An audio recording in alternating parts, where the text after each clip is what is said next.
Well, we are good to go. And I think another awesome benefit of having you in practice for so long are these clinical insights that we open the show with oftentimes. Yeah, so two relatively simple ones. And I think the first one's very relative to everyone's ears, quite frankly. So young lady come in, I believe she was 64 years old. And she says, man, my metabolism has just gone to hell, which I'm like, oh, really? Tell me more. She's like, isn't that? And then she said, isn't that just what happens with age? So listen, I know everyone out there hears that with age, a lot of unwanted, undesirable things come. But they don't necessarily have to come like a waterfall. They don't have to come crashing down on us. So when it comes to your metabolism and our health, it really is, what are you doing with your age? And we had this conversation. It was beautiful. This is where we started the morning today. Very first client I had. And she was sold on the idea. So it was semi-relieving for her when I told her, hey, listen, if you do things differently this year than you did last year, you will have better health and you will have a different metabolism. And since she was all ears, I talked to her about the cleanse, which we just kicked off. And then all of a sudden she just jumped in, which was literally beautiful. Like and you know, what's funny is I don't know if that happened any other time of the year other than it being beginning part of the year and people are in the mood of, yeah, I'm going to take some new action. So the clinical insight that I want to share, there's, yes, age participates in the slowing down of human function. Yes, at some point we're going to die. Yeah, we don't know what our capacity is. And this is what I want everyone to hear, is that how we age and what we're doing with our age is really the important part. And this second part is the most important part, which will lead into our conversation tonight. That whatever you're doing this year won't be enough next year.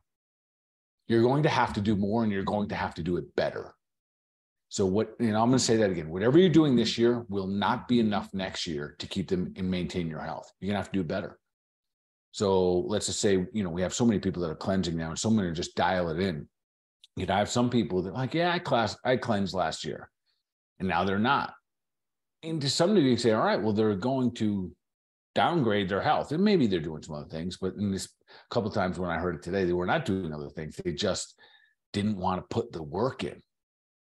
And that's a bummer when I see and I hear that as a healthcare practitioner. And that conversation we're going to dive into a little bit here tonight. So that's the clinical insight number one. And then the second one, a little bit different. And everyone just kind of take this conversation in context. This was really, really good. I want to make sure that it's heard properly as well. So a young mom who has, I believe she has 3 or 4 daughters and 1 son. And for the most part, there's no father in the house. She has a 12-year-old son. And she asked me, Doc, what are some of the things? Now, this young lady, this mom is a beautiful flower child, just beautiful flower child. Her energy as flower child as you get, and all the daughters are that way. Well, one of them's not as much, but most of all the daughters are super flower childs.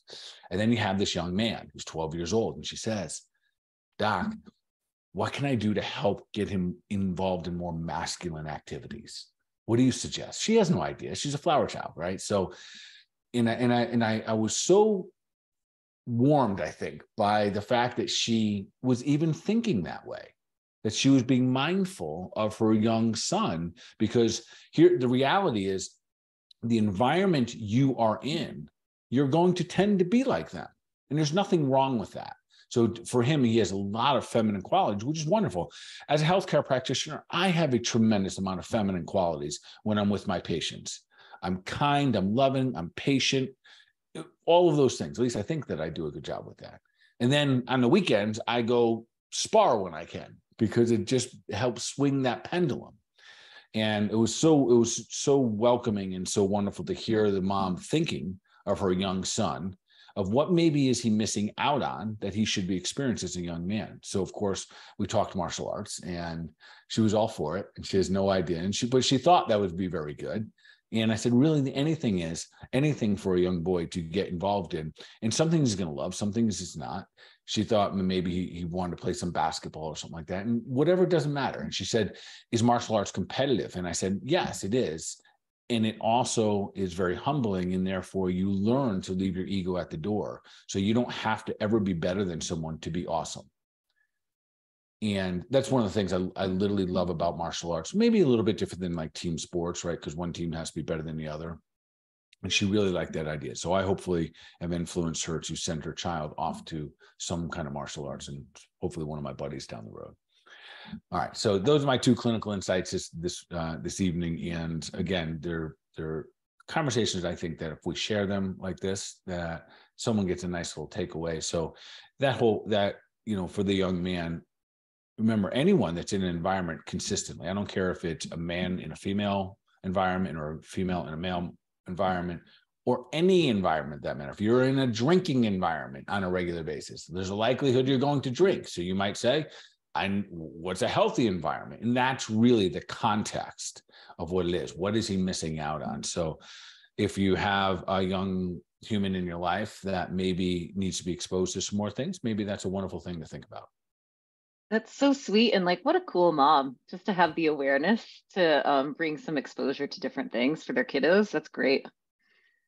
Yeah, super cool mom. And I love the conversation. We always have wonderful conversations. And I love that she fully embraces that herself and her other flower children are having a huge influence on the one boy in the house. So which is wonderful. I also I wanted to say about that first clinical insight. It's so cool that you say what it is that you do with your age, because that's really applicable for like all of us at whatever season of life we're in. Like what are we doing with that? The capacity we have, how are we enjoying that and expanding it really? Yeah.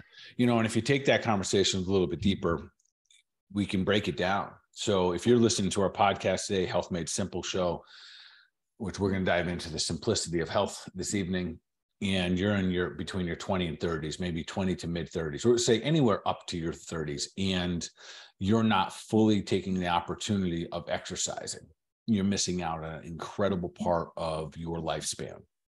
And in that time of your life is when you really can build up essentially inventory for your future. And to miss out on that could be catastrophic, quite frankly.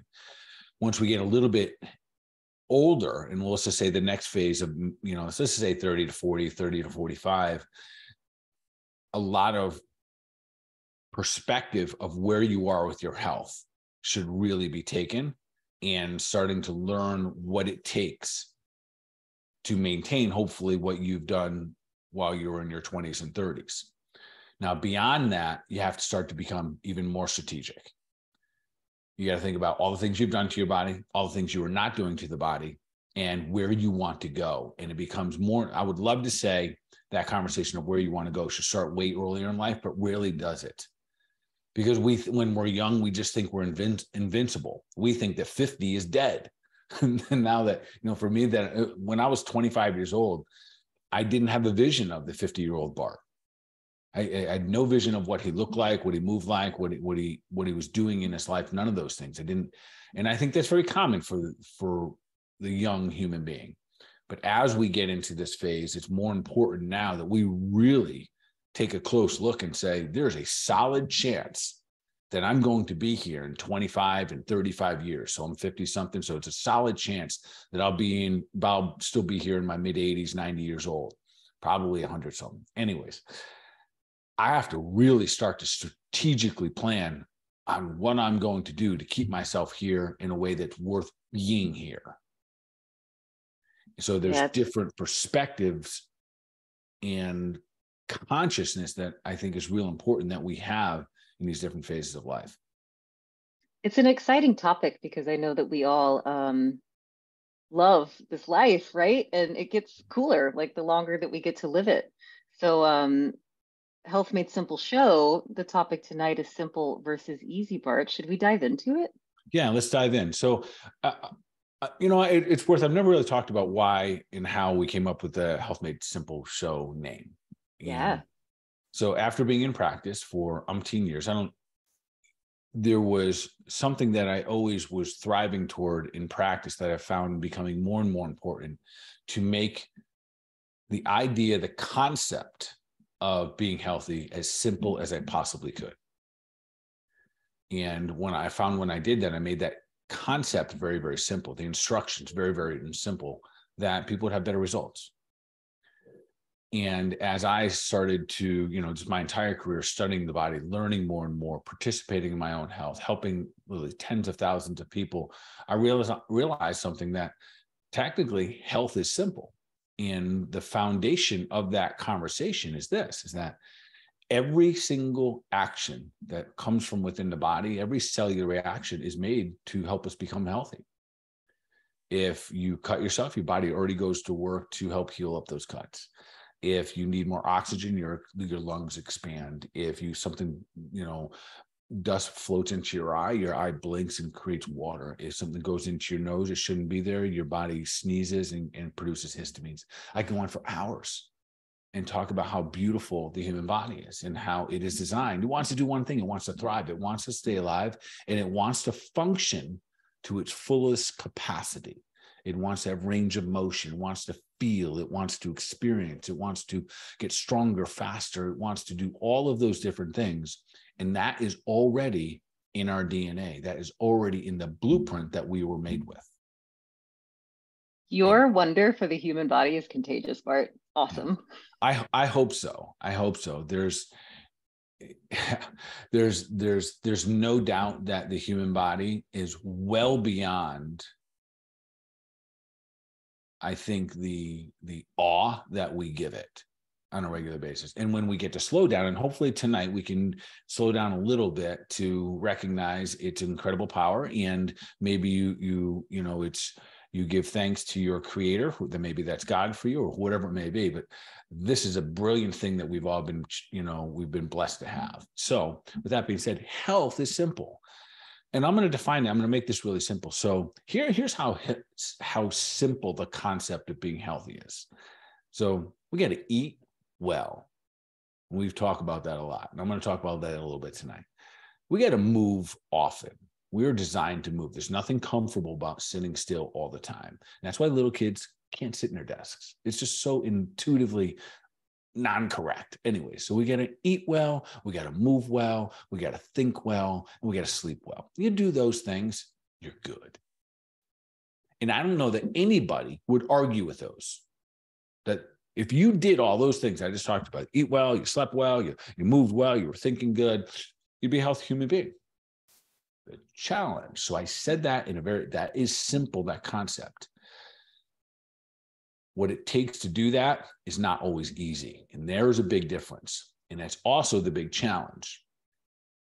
Meaning this. So I don't know that it's easy to eat well. It's become easier for me in my life because I've been practicing eating well for probably two decades now. Yet, just because it's not easy doesn't mean we shouldn't do it. So in that case, Bart, if health is simple, why are more people not healthy? Why do we have sickness? Yeah, there's a couple reasons why that really happens. There's more than one or two reasons. I'm going to boil down to two different reasons. Number one, in no particular order here, is I believe our environment has a massive influence on what we will or will not do. No different than I was just talking about in clinical insight. The people you surround you with, who you're involved with on a daily basis, your spouse, your family, your friends, who brought you up, your coworkers, the people you are spending time with will have a major influence on your health.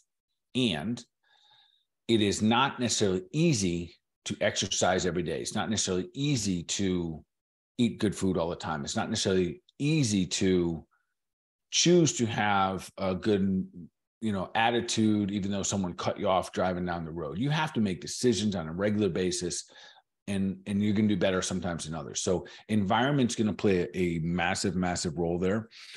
The second is, I think we've become too soft. And I say that lightly, but not lightly at all. There's a reason. And I think that softness has increased over time. And I have some ideas of why I think it's there. And I think that without being addressed, it's only going to get worse. And I think one of the simplest reasons, Whitney, that we've become soft because we believe that everything should be really, really easy. And that's what commercials tell us to do. That's, everything now is easy. Like you don't look up you just grab your phone. You don't have to go to a computer anymore. You grab your phone. It's instant gratification, instant success everywhere we go. And health is not instant, not even close. You can work a lifetime at trying to make big muscles, and you might not get them. Right? You might get strong muscles, but they may never get big. So you don't always get your desired outcome. And I think we've become a bit spoiled. I think we've become a bit soft when it comes into putting in hard work. For health specifically, I think it goes a little deeper. So if we look at the landscape right now of health in general, so everyone just kind of sit back and we're like, all right, we're going to step back, we'll get out of our own space for a moment here, and we look at the landscape of health. We have some big challenges in our healthcare system, and I'm not frowning upon the system. The challenge in our healthcare system is that we have too many people that have chronic illnesses. Okay. Heart disease, diabetes, autoimmune condition, kidney disease, lung diseases, obesity. There's too many people. So there's I think 40% of Americans have two chronic diseases. 40%. That's 40% have two chronic diseases. So they might have some kind of diabetes. Am I saying that right? I believe so. The challenge there means that each individual has a set of doctors for both of them. So our doctors and our healthcare system is not designed for chronic illness. It's designed for acute care, acute crisis. So that fundamentally really creates a challenge. So the challenge there and the quick and easy part is that we have one system saying, I'm going to dangle this medication in front of you. And you really don't have to do anything. I had this conversation today. It was a husband and wife in the office. Again, we talked last week about the trifecta. If you are on blood pressure medications, cholesterol medications, and diabetes medications, that trifecta is not a good one to have. This gentleman had two of them. And while we were there, the wife asked, did either of those doctors tell you to stop eating white bread and the French fries and all that? And he said, no. And it's because that's not what they do. And I'm not frowning upon it. Our healthcare system is designed to eliminate symptoms. So if you have high blood pressure, it's designed not to make you healthier, but to make that blood pressure go down lower and maybe make you live longer, but not healthier.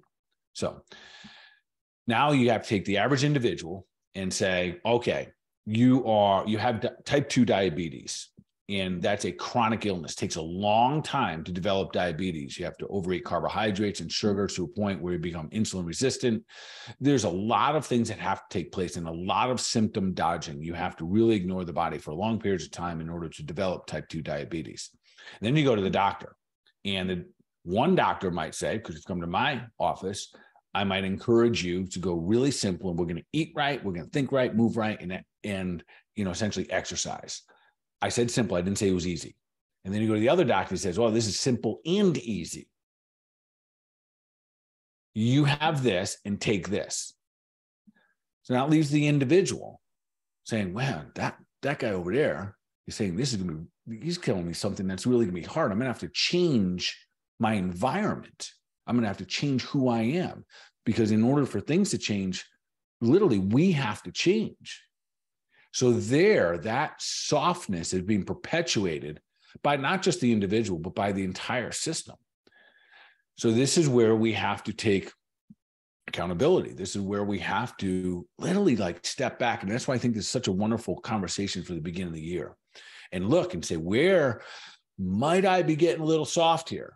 Where am I looking for the easy way out? Where am I getting okay with going with the herd mentality versus stepping into my own power?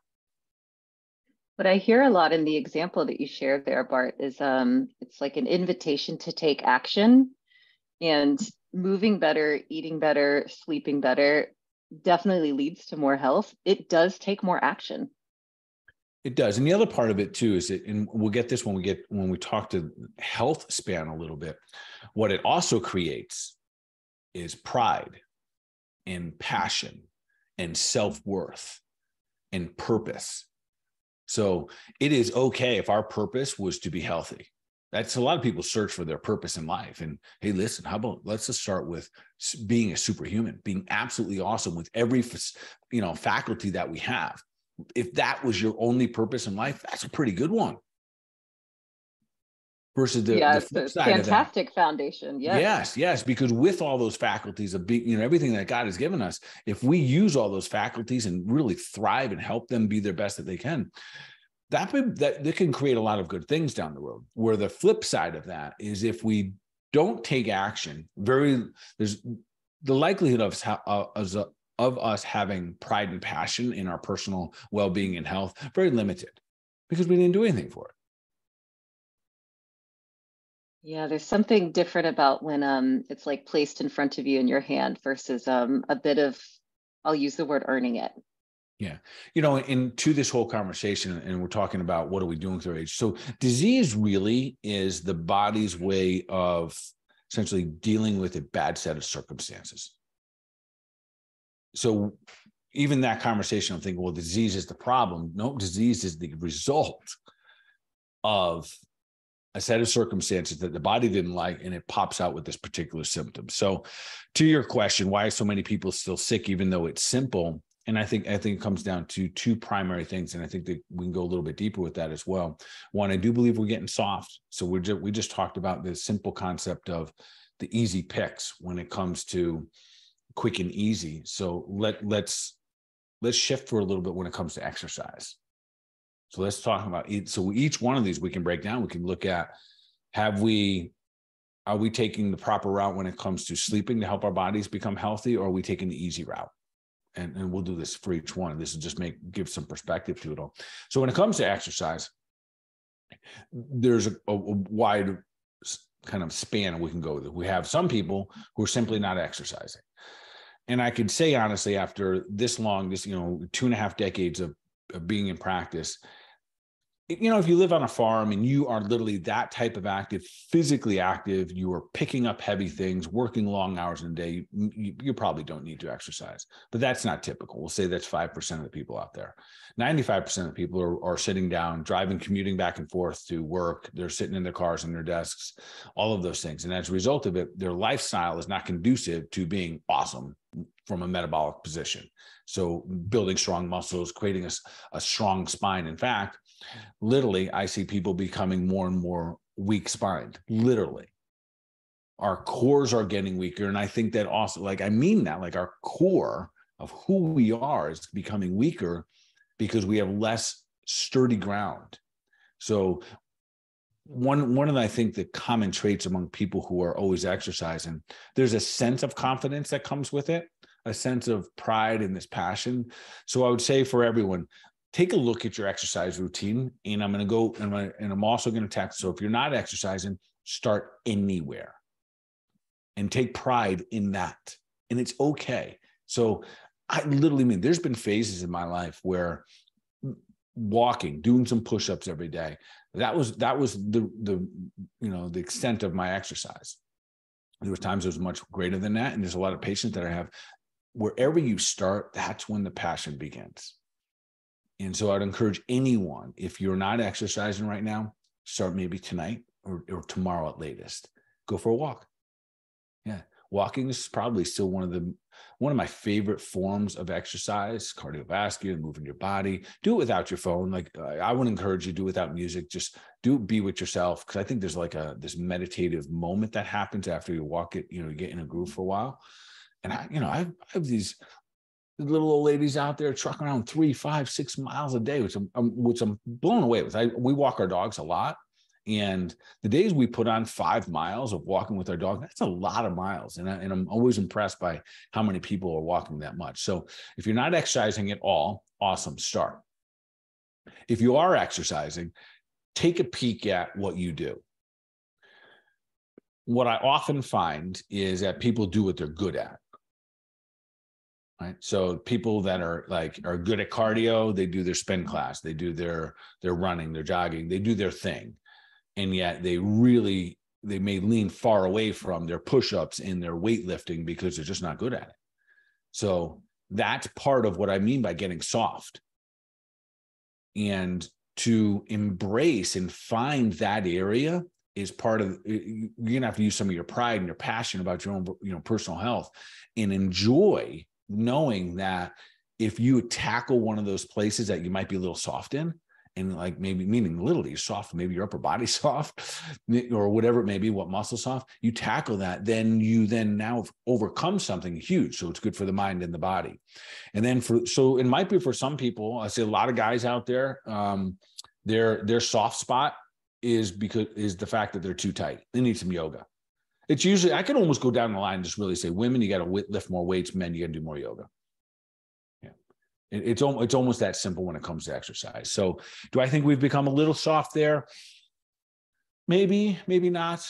Yet it's definitely an area that is at least something to all of us to observe. And it took me a little while. Like last year, I think I talked a little bit about me doing pull-ups again. I got away from them. And they're so darn hard that I stayed away from them. And I didn't set any goals. I didn't set any standards for myself. And now that I'm doing it again, I feel it kind of increased in my pride. And I like talking about the fact that I can do a decent set of pull-ups, and I've raised my bar again this year. Yet I'm excited about the fact that I've kind of tackled that weak link. All right. So that is exercise, and that we can see where there's some softness can show up in there. Now let's talk about just listening to the body. This is an area where it's very, very simple, right? I think that, so the concept of listening to the body is very simple. Do it, right? Listen to your body. Many people don't understand the next philosophical part of listening to their body. And that is this, is that your body never lies to you. And this is such an important teaching to learn, that your body will never, ever lie to you. If you put it on a burning stove and it is burning and you have pain, it is not lying. To really become a great listener to the body on its more kind of, I don't know if you want to call it extreme, but on a deeper level, your vessel has to get cleaner and cleaner to be able to do so. A simple example is this. Listen, if you're drunk, you don't feel pain that much. The following day you do, right? So that's what I mean. If you're a mess, if your body's polluted with all kinds of chemicals and bad foods and alcohols and drugs and whatever it may be, there's a good chance that you can't listen to your own body. So to have a really good conversation with their body, the vessel needs to be relatively clean. So that's a starting point. Second, knowing that the body never lies. So that part of it, simple. Part that's not so simple is maybe interpreting what your body is trying to tell you. So for example, maybe you have joint pain after exercising. And you're wondering, should I push this harder? Should I stretch more? Or should I back off?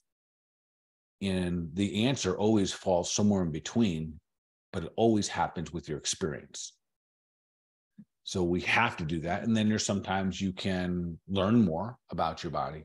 Your body will never lie. One of the simplest ways in that example is if you're exercising and you're stretching and you're wondering if you need to stretch your pain out. If you're breathing through it, you're probably okay. If you find yourself holding your breath because the more you stretch, the more pain you're in, probably not doing it good. It's probably not doing your body any good.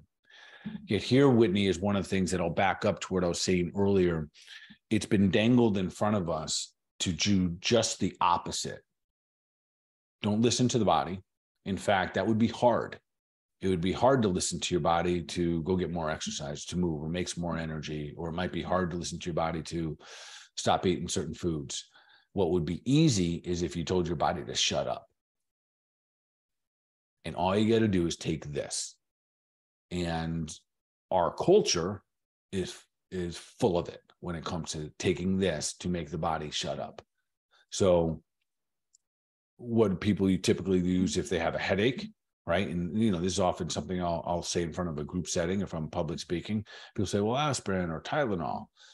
And do you think the body is lacking aspirin or Tylenol? Never, ever, ever. I don't know which one's the most commonly used for headaches, but neither one of them are what the body's actually looking for. And what's fascinating, a simple example like that, most of the time, if you have a headache, how do you cure it? Lie down, get some water. Yet, here's the easy versus simple part. Simple, lie down. Easy, Can you lie down? Do you have time? Are you allowing time? Or are you going to defy your body? Back to the exercise thing. I think the only part of exercise that I think is really we've become soft with and we've accepted softness is the excuses why people don't do it, and especially the one with time. I think that's a commonality of like the softness. Like we just accept it okay to ourselves. We start to believe that lie that we don't have time to exercise, which is fascinating because we all get 24 hours. And there's certain people that have, they figure out how to exercise. And again, walking, push-ups, sit-ups, et cetera. So that part is the excuses. I think that is another area we've become a little soft with. And again, that's going to come down to when we talk about health span and lifespan, there's really one of the reasons, or one of the key things to having a health span is going to be accountability, which is tough because we're also in an environment, there's not a lot of people that we allow to hold us accountable for saying things like, I just don't have any time anymore. I was too busy last week to exercise. So I'm very blessed in our environment, in our clinic. We've set that standard that I'm asking that question and I don't buy the answer. We have a really timely comment here on Zoom from Kim saying, thank you, Dr. Bart, for being transparent and sharing that you too sometimes have challenges and struggles in doing what you need to do for your body.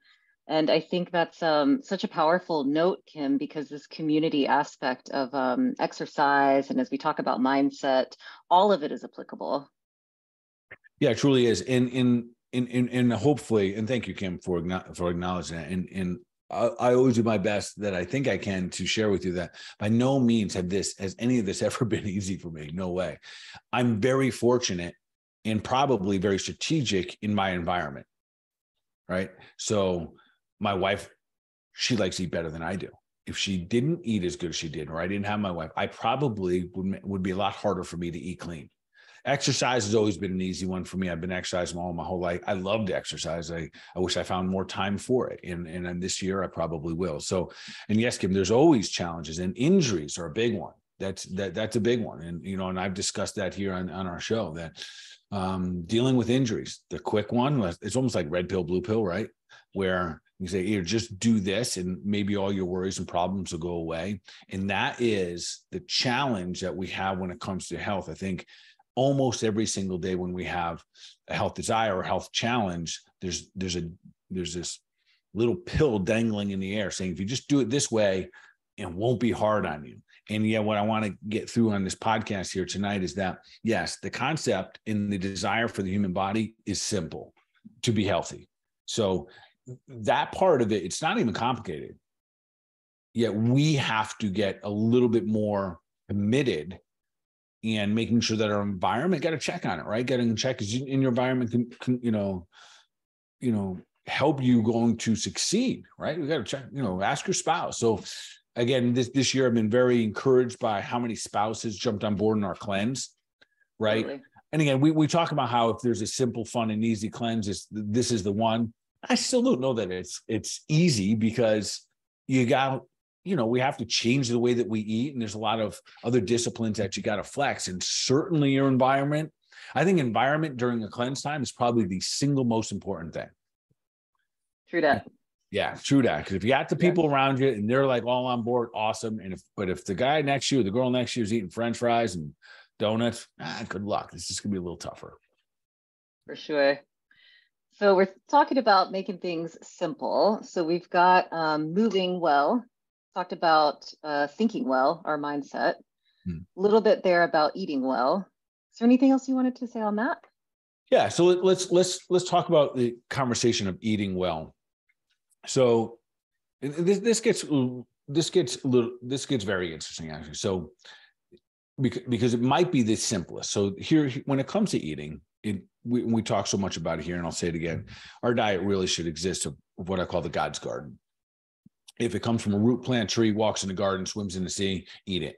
Really what I'm saying is that it should be a whole food, always and forever, and never, and nothing ever other than that goes into the human body. Of course, we're going to deviate on occasion because we have so many lures, so many things out there tempting us. And the food manufacturers know what colors stimulate taste buds. Yes, they have this down to an absolute science to lure us off our track.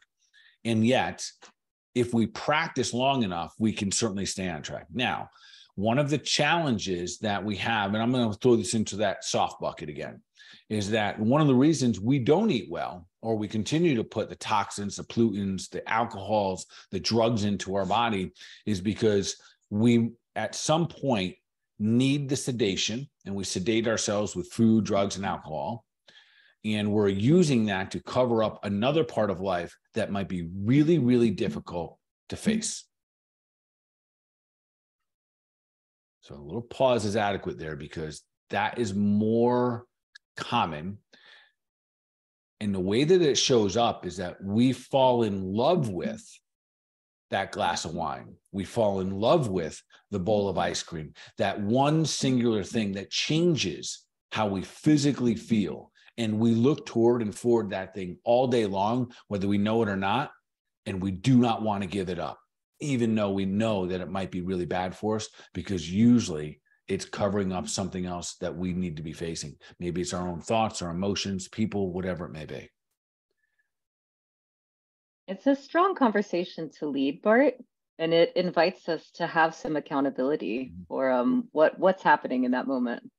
Yes, and I'm not saying that you can't have a glass of wine without this applying it. It's the habits that we are almost afraid to attempt to change. And then I think in there comes a little bit of the fear of potentially failing, which is perfectly fine, folks. Listen, I didn't yet. I'll probably do it next week. And so we just kicked off our cleanse group, and we had our kickoff call last night. And then each Monday I go live. And next Monday, I'll probably tell them the truth about what happened to me in my first cleanse. And it's comical, right? So I can't wait for you to share that story again. So, in the failing part is what gives us the experience of how to do things better the next time. And Absolutely. I think too often we put so much pressure on that we can't do it wrong, so we don't do it at all. And there's no gain in that one. So it's okay to be a beginner at yoga, right? 100%. That's, my first time in yoga, this is funny. I don't know if I've ever shared this. So my wife was doing yoga. We're up in Atlanta, and she invites me to go to yoga over and over and over again. I'm like, yeah, I'll do it. So I leave literally from my chiropractic office in Atlanta, which is up in Midtown. And I didn't know what to bring. I've never been to a yoga class. So I brought sweatpants, a hoodie, and socks. So I'm in the yoga studio. It's this like power Ashtanga yoga class, super, super hot in there. And I have my socks on and sweatpants and a hoodie. And I remember the instructor coming over to me, the kindest woman, the way that she said it was so nice. She came over and said, you can keep your socks on if you want, but you might enjoy taking them off and feeling the mat fully with your feet. Now look around the room, and lo and behold, I was the only one with socks on. So I think those moments are fun. Like that is one of the reasons I fell in love with like the yoga, like everything about it. I was like, man, she was really nice to me. Like she could have completely made fun of me or something, right? So that willingness to just do things and then figure out next how to maybe improve on them, do it better, or maybe change gears and go do something else. That's great, Brett. I love how soft and sweet that was. And I can just say, for me and lots of other people who have been new at yoga at some point, you have that moment where you're like, okay. I'll do it this way. Yeah. And then and it's okay. Yeah. And surprisingly We've all enough, been there. And surprisingly enough, I'm glad we're talking about yoga. A lot of people are intimidated to go to yoga. Okay. Yes. People used to be intimidated to go to the gym. And maybe that still exists. I don't know. But I know there's a lot of people that are intimidated to go to yoga. And so for all the yogis out there, make sure you are super inviting and welcoming to all those people who might be showing up in class with socks and sweatpants. No one might have ever told them, which is perfectly real. And invite them and continue to invite your friends and families. So, and I say that because it's doing things with community. That's a good example where sometimes your community has to change, your environment has to change. So if your environment is typically hanging out at a bar, most likely there are certain things that are going to take place in there that are not really conducive to your health. And you don't necessarily have to make your friends that might like those different activities, you don't have to make them bad. Yet, in order for things to change, it is you that has to change. It is us. So if I want things to change in my life, I have to be the person of change. I can't expect everyone else around me to change. So that means I have to go to a new yoga class instead of a bar. So if you're wondering what else could you do to install and start to incorporate massive amounts of change, go to places that have the things that you aspire to be like or to do. And one of the things I'm talking about yoga for a moment because everything I think about, like the yoga class and the fitness, the long, like getting your muscles longer and your tendons, waking back up, and then everything's strong, improving your posture, your cardiovascular system's you're sweating, you're stronger. And then you're in an environment of a bunch of nice people. And then afterwards, everyone is like glowing, they're sweating, and everyone is just like having this big happy moment. And it's so true across really, I think all the yoga studios across the country. That is a commonality that happens. And I say that, and I probably shouldn't leave out probably every type of group exercise. That is one of the wonderful things about exercising, and especially if you do it in groups. And this is just a great example of how we can make changes in our life. But the more that we are in community that are doing things that improve us as human beings, really, the better this whole thing gets and the easier that it gets. So I guess back to exercise, one of the great things we could do this year is get involved in some kind of class structured exercise. Love that idea. So we talked about moving, eating, thinking. Can we talk about sleep, Bart?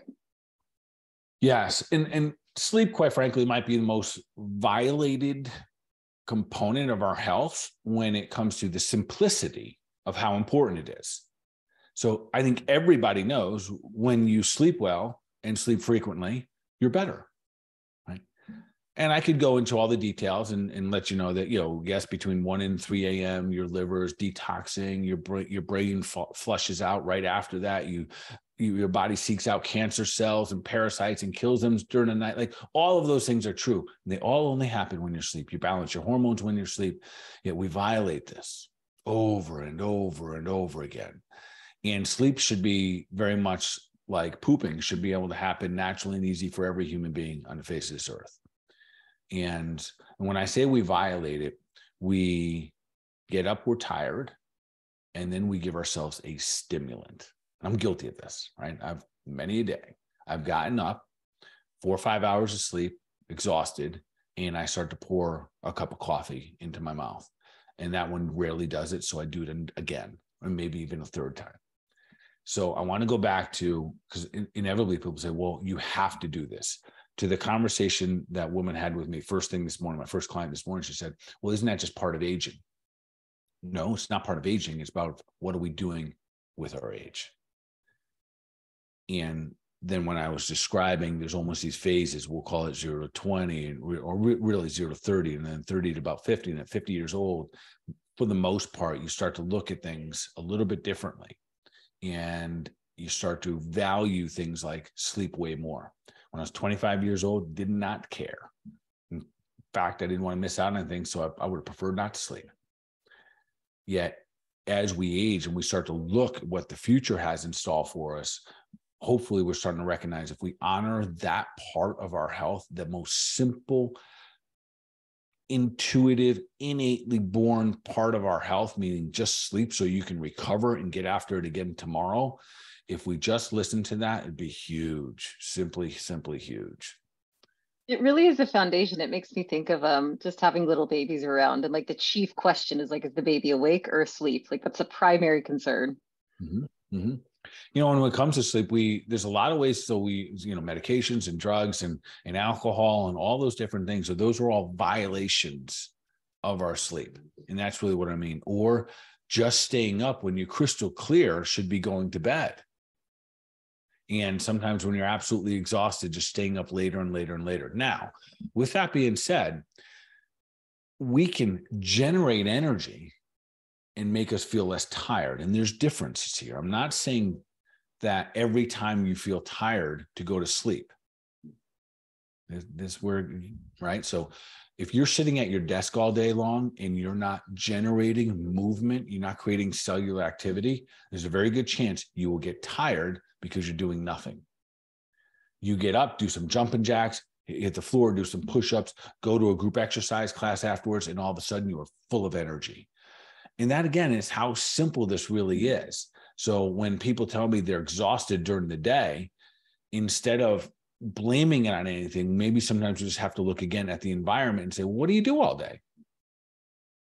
And again, that almost goes back to what are you doing with your age instead of it being blaming it on age. So again, exercise kind of fits right into that.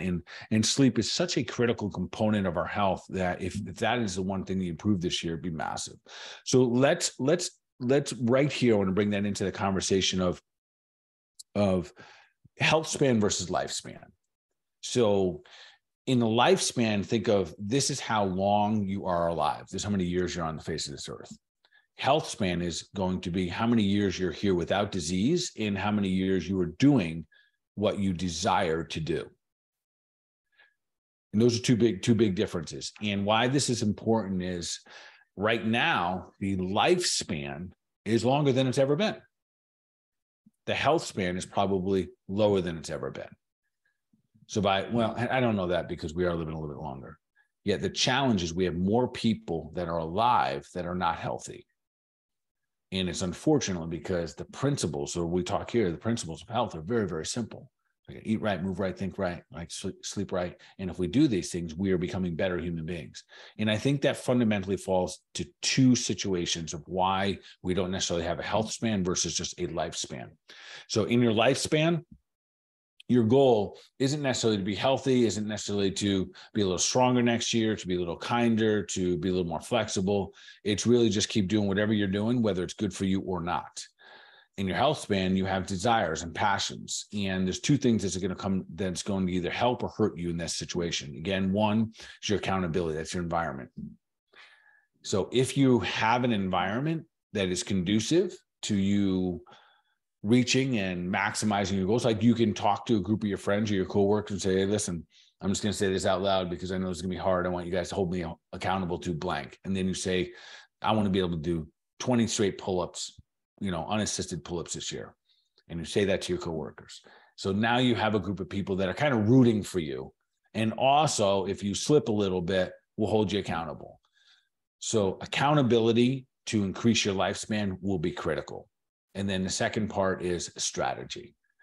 So a lot of the people I work with in our Health Edge program, which is kind of our concierge coaching program where I work one-on-one with people, those are the two biggest things that they hire me personally for. So one, develop strategy. So they don't have to think it all the way through. And you don't need to hire a coach and spend all that money and efforts. I'm certainly available if you want to do that. Yet when it comes to thinking about strategy, you have to ask some really big questions. Where do I want to be in a year from today? Where do I want to be in 10 years and 20 years? What if I live till I'm 90 years old? And these are super, super important questions because if you don't have a strategy for them, you might not be there in a healthy capacity, but you might still just be alive. So strategy and accountability, those are the two things that are going to probably ensure that you will be heading toward a health span versus just a lifespan. It's really like what comes to me is that it's a little risky to not consider your health span when you compare it to your intended lifespan. That's exactly what I hope people take away from this. I hope that people hear this conversation and don't judge it and don't judge themselves, and yet raises their eyebrows and think, man, I'm risking a lot. If I don't have a strategy, if I'm not thinking about the future, if I'm not thinking about this week, next week, next year, if I'm not creating a strategy, then I'm just falling in line with the herd. And the more frequently you do that with your health, with your sleep, with your exercise, with the way that you eat, the more that you do that, the more comfortable it'll get. And the less comfortable you will be when it comes to making hard decisions. Essentially, you're softening yourself up. So what are those things that get in the way of us from creating these strategies? I think it's a little bit different for every individual. But I think for the most part, I think some of it boils back down to the fear of failure. What if I don't do this? Or maybe I think to some degree that plays a huge role in it. The reason someone might not create a strategy is that it might be hard, because whether you're creating your own strategy or someone's helping you create a strategy, there's never going to be a strategy that says, have a glass of wine every night and French fries on Friday. I haven't heard that one before, Bart. Nope. Nope, not going to happen. And it's also not going to happen. Say, listen, if you're tired, just stay in bed all day. That one's not going to happen either. And if you don't like someone, just leave. If they don't say the right things to you, just no longer talk to that individual. That's not going to happen with a strategy where you're trying to thrive and have a nice life with a health span. In that health span, you're probably going to be pushed, and it's going to require a different version of you. And here's really the beauty. And I don't even think I mentioned this yet. The beauty is that primarily every single one of us has this waiting inside of us. There's a desire for us to go, yes, I want to go for it all out. Somewhere along the way, that mentality that we had as a little child, the one that like raised their hand and said, me, pick me. Or they wanted to like kick the ball or shoot the ball or whatever it may be. They always wanted to just do it because they wanted the thrill of experience. Somewhere that's still within us. And that's who we got to kind of call out again. We got to bring out that kind of that passion, that desire, that willingness to go after things. Because I think, for the most part, we're still a bunch of little kids on the inside. And our concerns, fears, and worries over the years have squashed that little sucker down. So no, don't act like that. Don't, wait your turn, and just whatever it may be. So we gotta unleash the beast within and let them go after it all. And imagine for a moment, there was no limitations. What if you did? Let me just paint a picture here for a second. What if you just ate good for the rest of the year? What if you exercised 5 days a week in the next year? For the entire rest of the year? And what if you committed to 8 hours of sleep every night? What if those were your commitments? And yes, you fell short 80, let's just say 20% of the time. You nailed it 80% of the time. You'd be a rock star. You'd be an absolute rock star. If you literally 80% of your goals, and your goal is to exercise 5 days a week and you were to sleep 8 hours a day, you'd be a rock star. You would be so far ahead of where you are right now. And this is for probably everyone listening. So I think we have to take that perspective sometimes, like, what if? And am I worth it? And the answer is always yes. And the truth is that we're so capable. I don't think we give ourselves enough credit. We're amazing. We really are. And I think I love these conversations because these are the ones we get to have in clinic all day long, especially this time of year, where it's almost like there's clean slate. How do we want to fill it in? And I'm going to encourage everyone listening to fill it in quickly with what you want on there.